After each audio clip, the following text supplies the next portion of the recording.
vent souffle sur les plaines de la Bretagne armoricaine. Je jette un dernier regard sur ma femme, mon fils et mon domaine. Hakim, le fils du forgeron, est venu me chercher. Les druides ont décidé de mener le combat dans la vallée, là où tous nos ancêtres, de géants guerriers celtes, après de grandes batailles se sont imposés en maîtres. C'est l'heure maintenant de défendre notre terre contre une armée de cimériens prête à croiser le fer. Toute la tribu s'est réunie autour de grands menhirs pour invoquer les dieux afin qu'elle puisse nous bénir. Après cette prière avec mes frères sans faire état de zèle, les chefs nous ont donné à tous des gorgées d'hydromel. Pour le courage, pour pas qu'il y ait de faille, pour rester grand et fier quand nous serons dans la bataille. Car c'est la première fois pour moi que je pars au combat, et j'espère être digne de la tribu de Dana.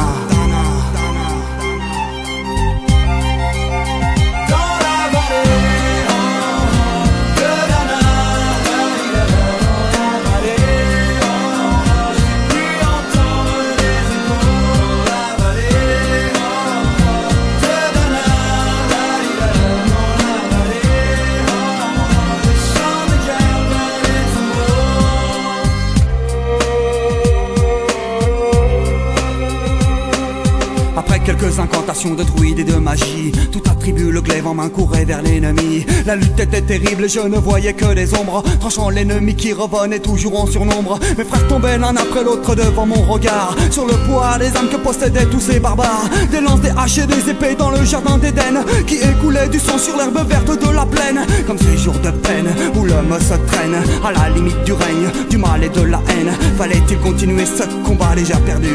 Mais telle était la fierté de toute la tribu.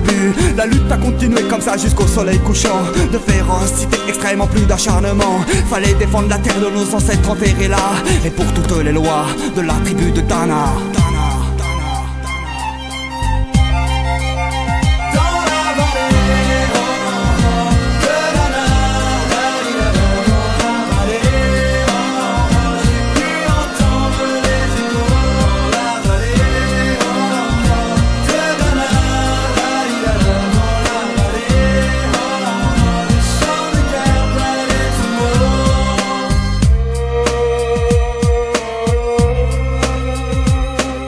Au bout de la vallée, on entendait le son d'une corne, d'un chef ennemi qui rappelait toute sa horde. Avait-il compris qu'on lutterait même en enfer, et qu'à la tribu de Dana appartenait ces terres? Les guerriers repartaient, je ne comprenais pas tout le chemin qu'ils avaient fait pour en arriver là.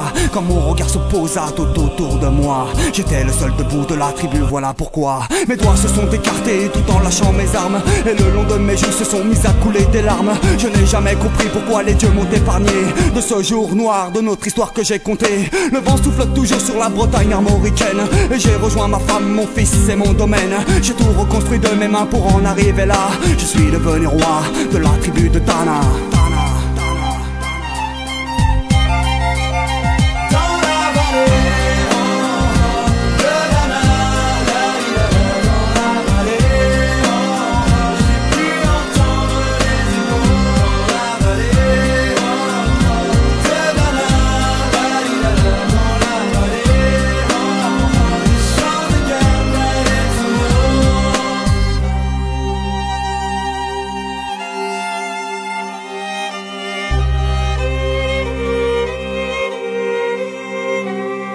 De la tribu de Dana,